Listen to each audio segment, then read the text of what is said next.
Good afternoon, everyone. So, in the heated mass transfer lecture series, today we will see unit number 2, second lecture, right? So, here we will discuss about fins, that is extended surface and transient heat conduction.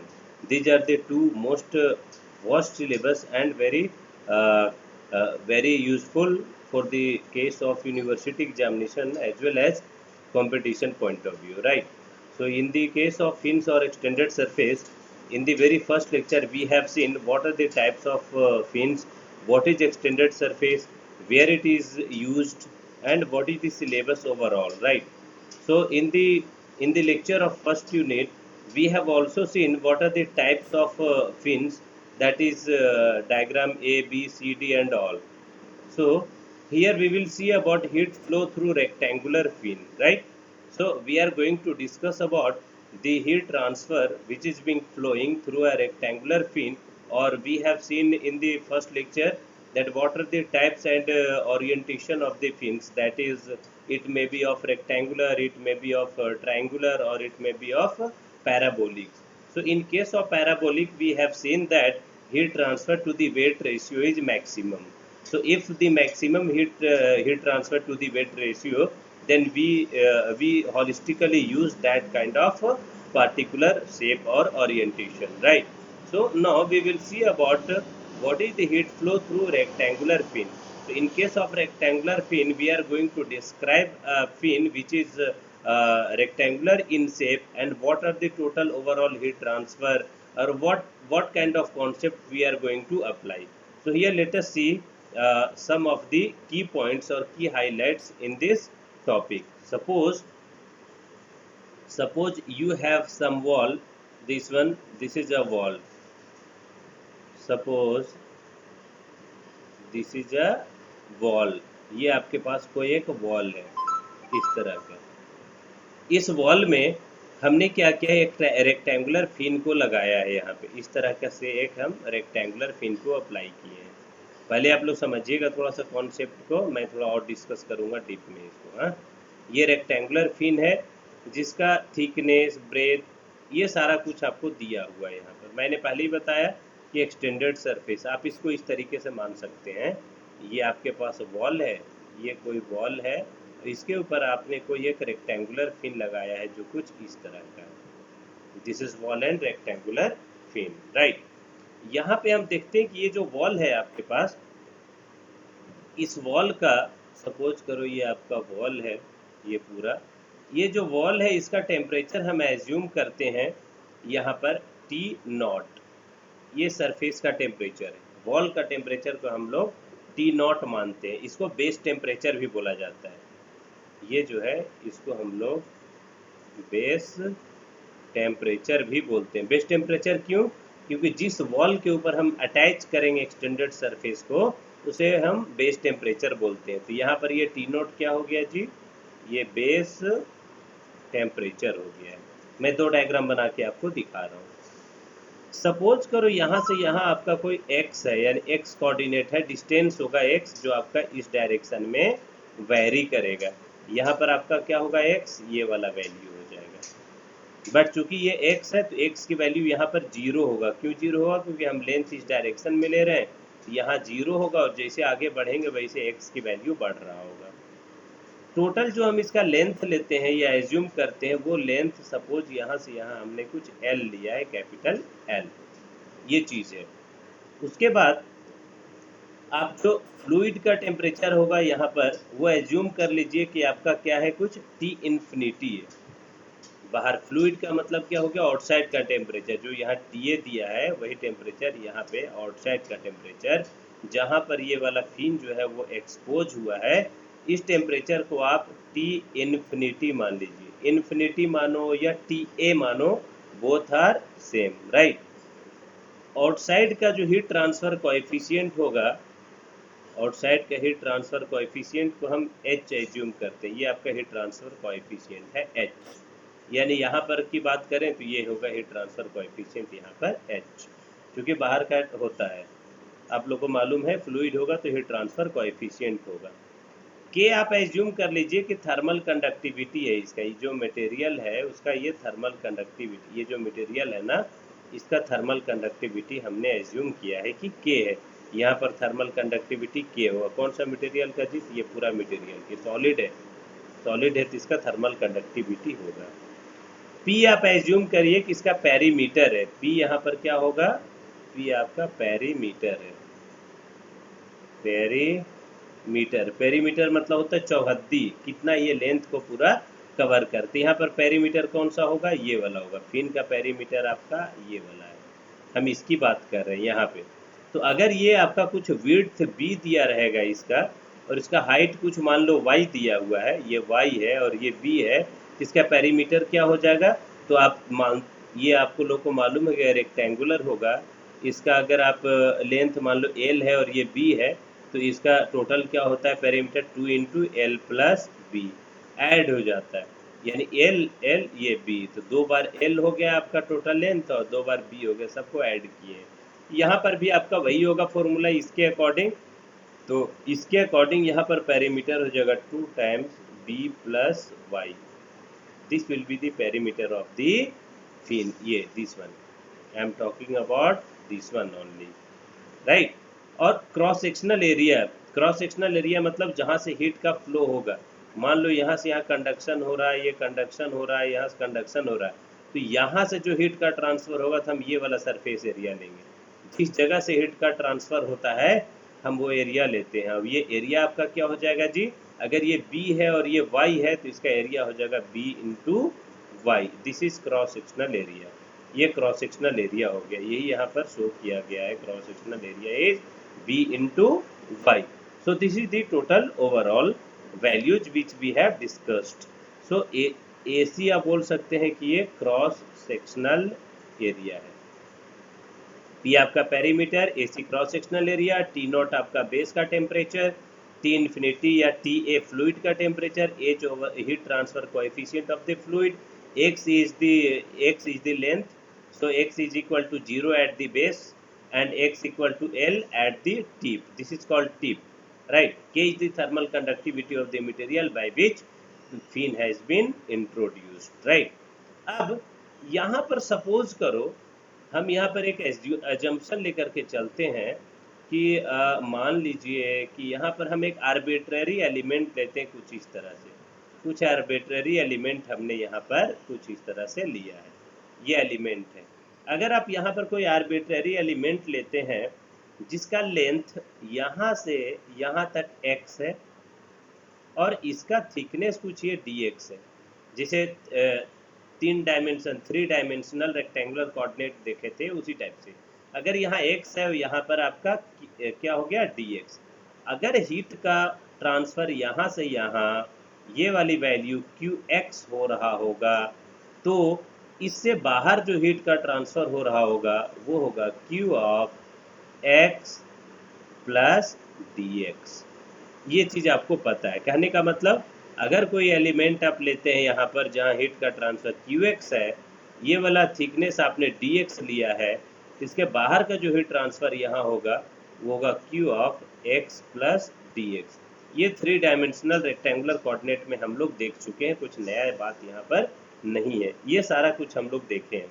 अब यहाँ पे क्या करेंगे कि heat balance का equation हम लोग apply करते हैं। यहाँ तक उम्मीद करता हूँ किसी को कोई तकलीफ नहीं होना चाहिए, राइट। अब मैं देखता हूँ यहाँ पर कि हीट बैलेंस इक्वेशन अगर अप्लाई करें तो क्या होगा।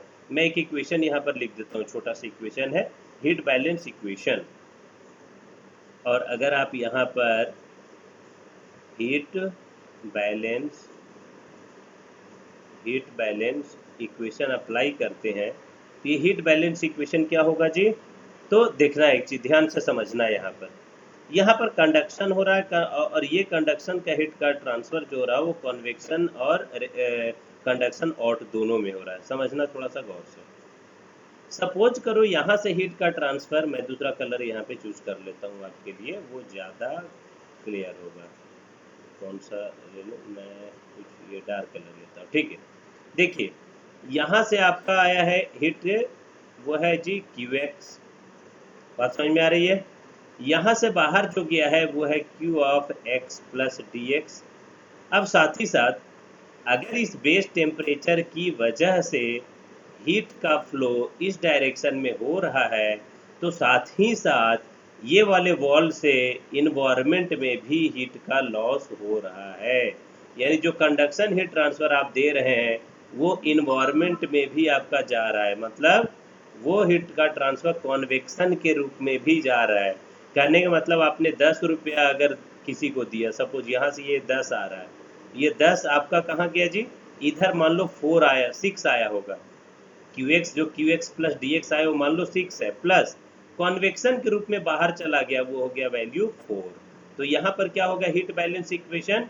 Q ऑफ X विल, जो कि कंडक्शन के द्वारा हो, कंडक्शन के द्वारा Q ऑफ X, यानी Q कंडक्शन बोलो आप सीधा। एक सेकेंड, मैं इसको थोड़ा दूसरे रूप में लिखता हूँ और वो वैल्यू हो जाएगा कुछ,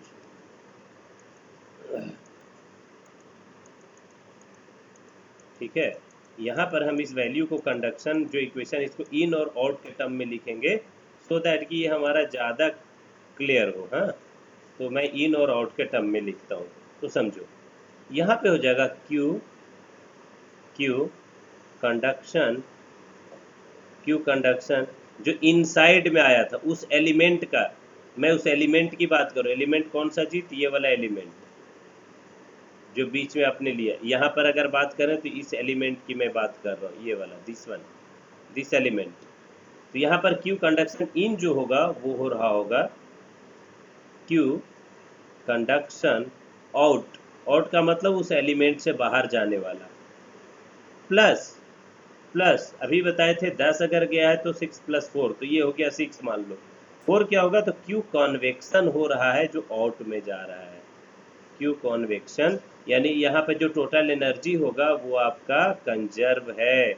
इसको बोलते हैं हीट बैलेंस इक्वेशन। ये कंडक्शन इन कितना हुआ है? तो QX हुआ है। ये आउट कितना हुआ है? तो QX + DX हुआ है। अब ये क्यू कन्वेक्शन आउट कितना होगा जी? तो हीट कन्वेक्शन की वजह से HA डेल्टा T, देखेंगे कि वो H क्या है, A क्या है और वो डेल्टा T क्या है। अभी हम लोग देखेंगे ये चीज़, ठीक है। इतना तक तो मुझे उम्मीद है कि आप लोग को कोई दिक्कत नहीं होना चाहिए, करेक्ट, राइट। अब देखते हैं इक्वेशन को अप्लाई हम करेंगे यहाँ पे, डायरेक्ट इक्वेशन को अप्लाई करिए। तो आपके पास मैंने यहाँ पर लिखा है कुछ हीट बैलेंस इक्वेशन, और ये हीट बैलेंस इक्वेशन आपके पास है जो अभी मैंने आपके सामने लिखा था कि Q conduction in will be equal to Q conduction out plus Q convection out। 10 = 6 + 4, 10 रुपया = 6 रुपया प्लस 4 रुपया। 10 रुपया कहाँ मिला? QX के रूप में। ये 10 रुपया कहाँ कहाँ बट गया जी? तो कॉन्वेक्शन के रूप में और कंडक्शन के रूप में बट गया, ये हमें पता है। अच्छा, तो क्यू कंडक्शन इन का तो हम लोग को इक्वेशन मालूम है ना, ये इक्वेशन हम लोग को मालूम है क्या, किसके द्वारा? Fourier laws of heat conduction. वो होता है -K cross sectional area A into dt/dx। कहाँ पे? किस कंडीशन पे? बाउंड्री कंडीशन क्या होगा? x पे। ये x पे अप्लाई करें, जब x लेंथ हमने लिया है ना जी, x उसकी बात कर रहे हैं। ये इक्वल हो जाएगा आपका -K into AC into dt/dx, और ये कहाँ पे होगा? x + dx पे, से। और हीट कॉन्वेक्शन कितना होगा? तो H एरिया को हम पेरीमीटर इंटू dx लिखेंगे यहाँ पर, HA डेल्टा टी का मतलब T - T इन्फिनिटी। अगर आप इन्फिनिटी लेते हैं इन्फिनिटी लीजिए, नहीं तो TA लीजिए, ये हुआ। यहाँ पर मैंने एरिया को बस थोड़ा सा यहाँ चेंज ये है कि एरिया को हमने पेरीमीटर इंटू डिस्टेंस लिया है। क्यों लिए हैं?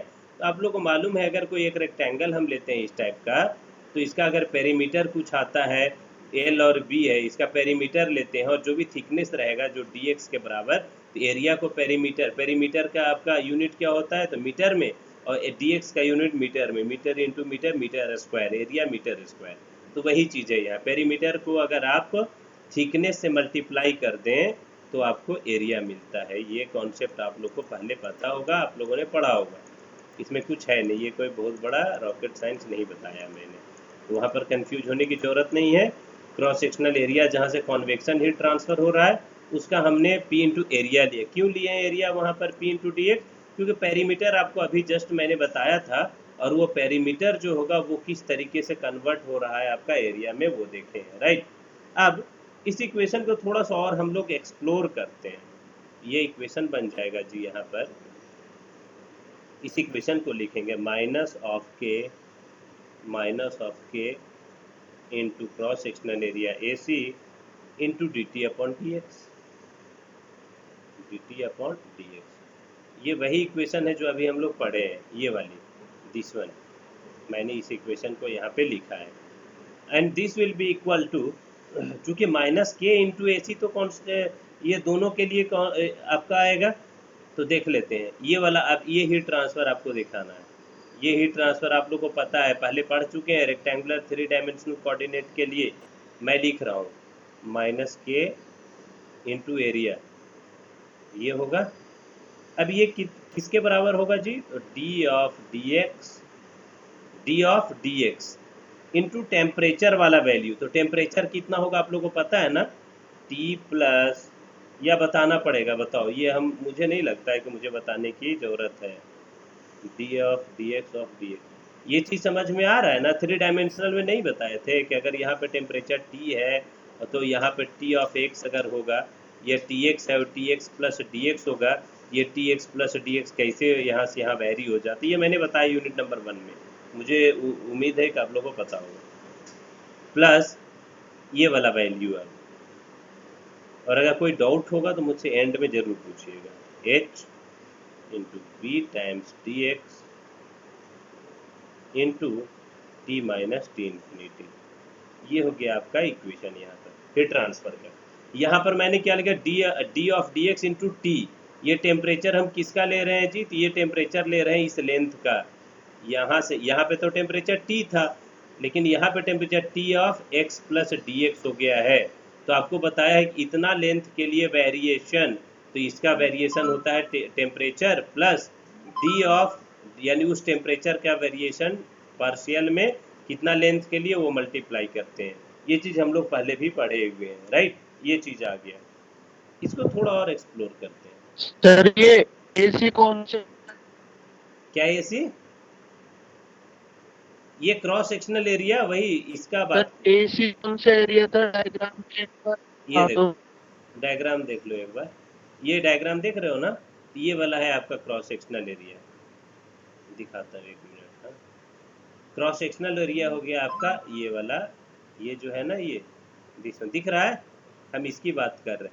ये 2 डायमेंशनल है, आप ऐसे समझिए ना, मोबाइल है, मोबाइल का एक फेस को आप समझिए। ओके सर, सर मोबाइल, आ गया, समझ आ हाँ, गया। ये 2 डायमेंशनल है, हमने प्लेन पे उतारा है। आप मोबाइल मानिए ना, मोबाइल की थिकनेस हो गया है, मोबाइल के एक तरफ आपने कुछ हीट अप्लाई किया और मोबाइल के दूसरे तरफ जो हीट जा रहा है वो बाहर आ रहा है, उसको आप एज्यूम करिए। क्लियर है? अरे यार वो गायब हो गया, यही बताने की चक्कर में। Clear sir, clear. वो हो गया गायब, बताओ अब तुम, वही बात है ना, ये मैं जो प्लेन बॉल लेता हूँ ना, प्लेन शीट में लेता हूँ इसे, तो उसमें गायब हो जाता है। चलो कोई नहीं, इक्वेशन जहाँ तक लिखे थे आप लोग को वहाँ तक तो पता ही है, मैं एक बार फिर से लिख दे रहा हूँ इक्वेशन को, सिर्फ minus K into A C D T upon D X is equal to होगा minus of K into A C, इसके अंदर में हमने लिखा था डी ऑफ टी एक्स, और टेम्परेचर का वेरिएशन वो था T plus D T upon D X of D X, plus convection heat transfer वो था H P times D X into T minus T infinity. यही लिखे थे ना, मैंने यही लिखा, राइट। अब इसको थोड़ा सा क्या करो कि एक्सप्लोर करो, यहाँ पर एक्सप्लोर करेंगे तो क्या हो जाएगा जी, ये value minus K into A C D T upon D X is equal to minus K into A C D T upon D X, ये वाला ऐड कर दिए, ये एक बार टेम्परेचर इसके साथ आएगा और एक बार ये पूरा वैल्यू आएगा इसके साथ। तो मैं थोड़ा सा इसे खोल करके लिख रहा हूँ, ठीक है, आप लोगों को समझ में आ जाएगा। Minus of K into A C into D square T हो जाएगा अपॉन डी एक्स स्क्वायर हो जाएगा यहाँ पे, और डी एक्स बन जाएगा, plus H into P into T minus T infinity into D X.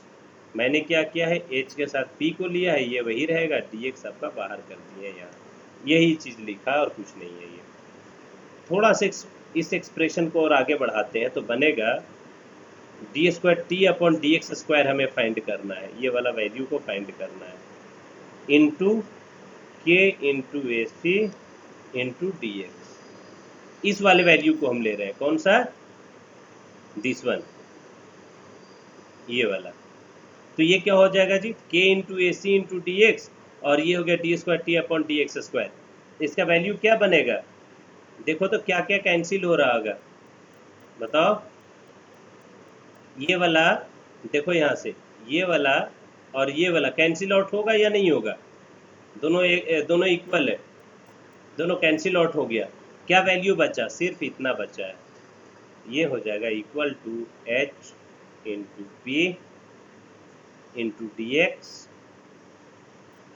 Into T minus T infinity. कोई तकलीफ नहीं होना चाहिए।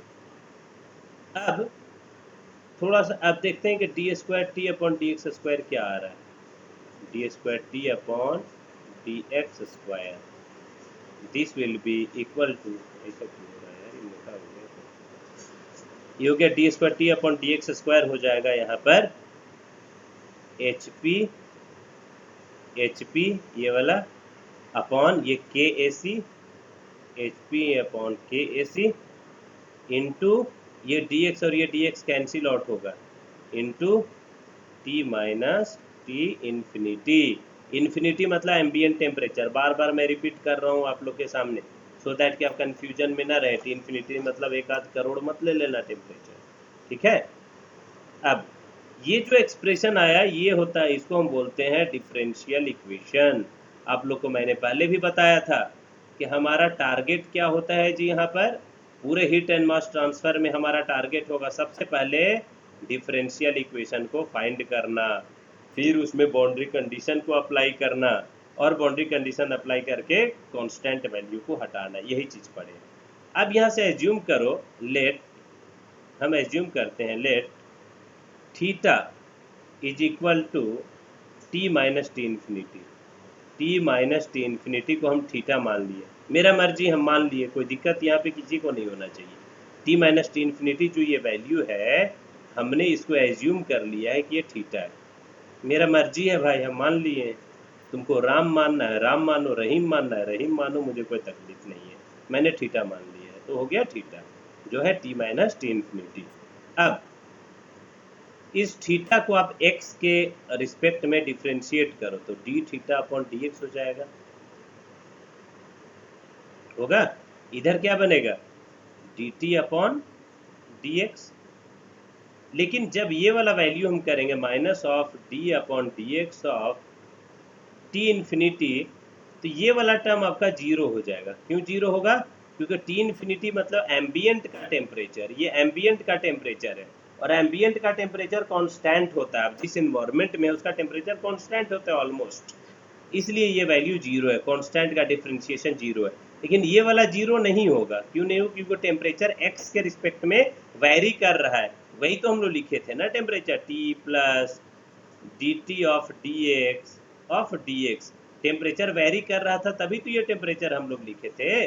कहाँ के लिए, T of x plus D x के लिए, याद होगा आप लोग को।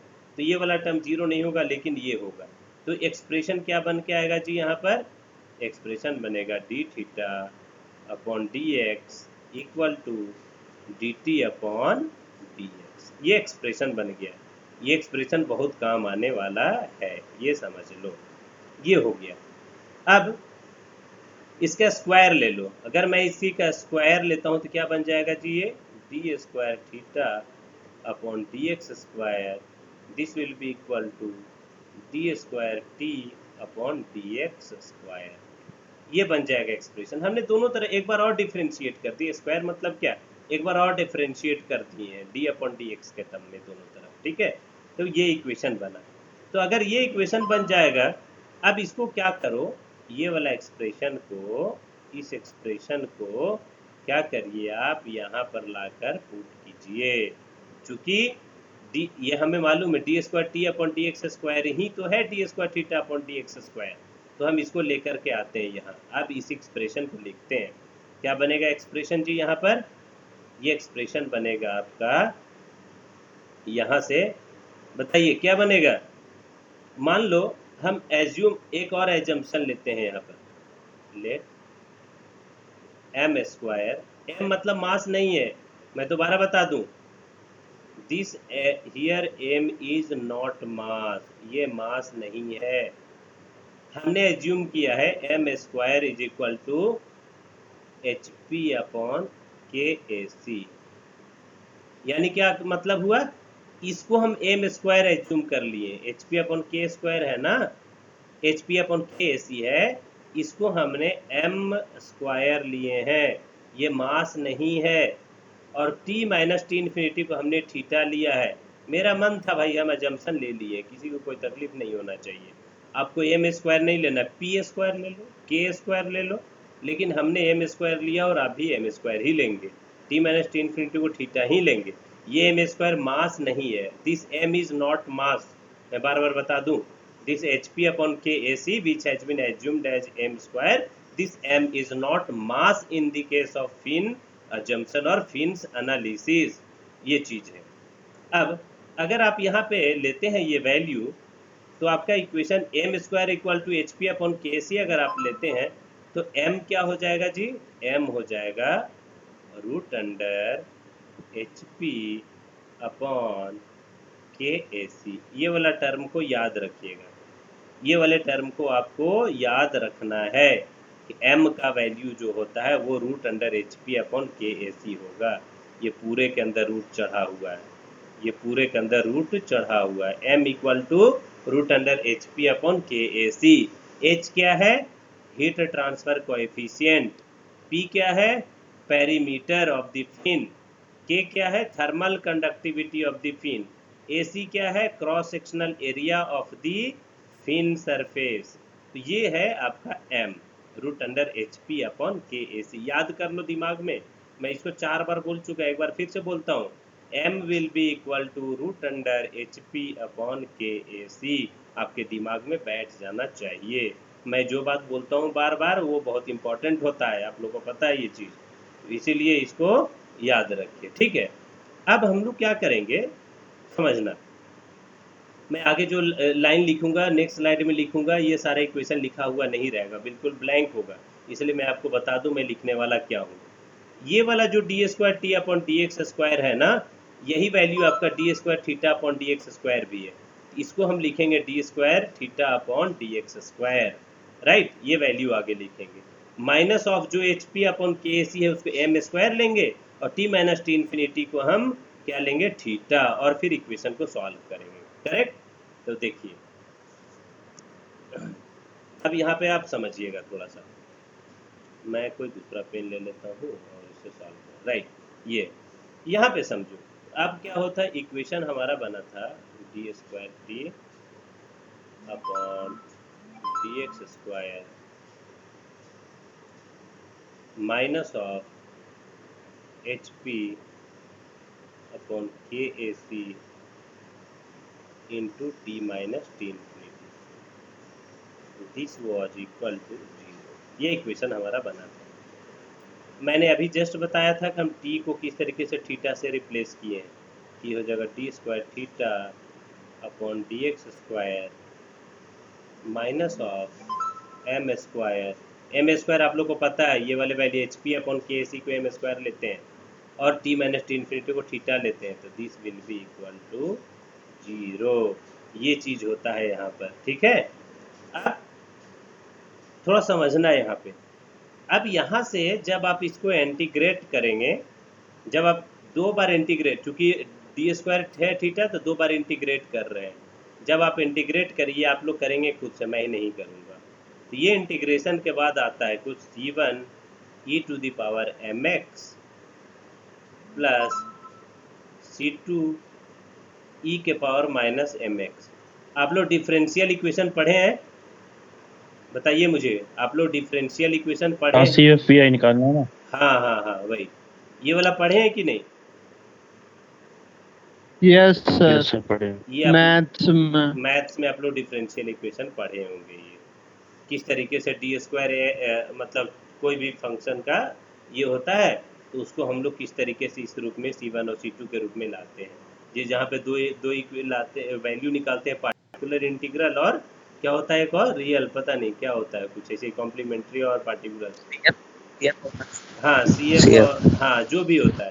तो इस तरीके से होता है, मैंने उसको लिख दिया theta equal to C1 e के power mx plus C2 e के पावर माइनस। ये डिफरेंशियल इक्वेशन को सॉल्व करने के बाद आया है, मैं नहीं सॉल्व करूंगा, आपको भी नहीं करना है यहाँ पे, बट हाँ ये आप लोग को याद होना चाहिए कि यहाँ से हम लोग यहाँ कैसे आए हैं। अब यहाँ पे C1 और C2 कांस्टेंट है which can be determined using boundary condition. यहाँ पर C1 और C2 जो है क्या है जी, कांस्टेंट है, कांस्टेंट। और ये कांस्टेंट को हम लोग कैसे रिमूव करेंगे? बाउंड्री कंडीशन अप्लाई करके। इस कांस्टेंट में हम लोग बाउंड्री कंडीशन अप्लाई करेंगे। जब बाउंड्री कंडीशन अप्लाई करेंगे, अप्लाई बाउंड्री कंडीशन कहाँ पर अप्लाई करेंगे? यहाँ पे, तो आपका वैल्यू मिलेगा। अब समझना, यहाँ पर मैं एक नोट लिख रहा हूँ, मैंने जितना कुछ अभी बताया है उसके ऊपर एक नोट लिख रहा हूँ यहाँ पे। ये नोट क्या है जी? For boundary conditions, for boundary condition, for boundary conditions, fins will be basically divided, fins will be basically divided into three types, into three types। ये बात आप लोग को जहन में उतार लेना है। कौन सा बात? Three types. कहने का मतलब क्या हुआ? अब हम लोग जो फिन्स होगा, वो फिन्स का तीन टाइप हम लोग पढ़ने वाले हैं, और वो तीनों टाइप में मेरी बात को गौर से सुनना। अब हम लोग फिन्स को तीन टाइप में पढ़ने वाले हैं, और तीनों टाइप किसके आधार पे डिवाइड किए हैं? तो बाउंड्री कंडीशन के आधार पे। और ये बाउंड्री कंडीशन कहाँ अप्लाई होगा? तो यहाँ पर अप्लाई होगा। कहने का मतलब तीनों टाइप के जो फिन्स होंगे वो in all the three types of fins, theta will be C1 of e के power mx plus C2 e to the power minus mx. This will be the fundamental equation for all the three types of fins which we are going to study henceforth, right? यहाँ से जो कुछ भी हम पढ़ने वाले हैं fins का, वहाँ पर आपका ये वाला इक्वेशन बेसिक इक्वेशन बनेगा, और इस इक्वेशन को लेकर के हम आगे बढ़ेंगे कि वो कौन कौन से तीन टाइप ऑफ फिन्स होते हैं। बात समझ में आ रही है सबको? तो देखिए, इसका जो तीन टाइप का फिन होगा, उसका तीन टाइप में सबसे पहला जो टाइप का फिन होता है उसको हम बोलते हैं वेरी लॉन्ग या इनफाइनाइट फिन।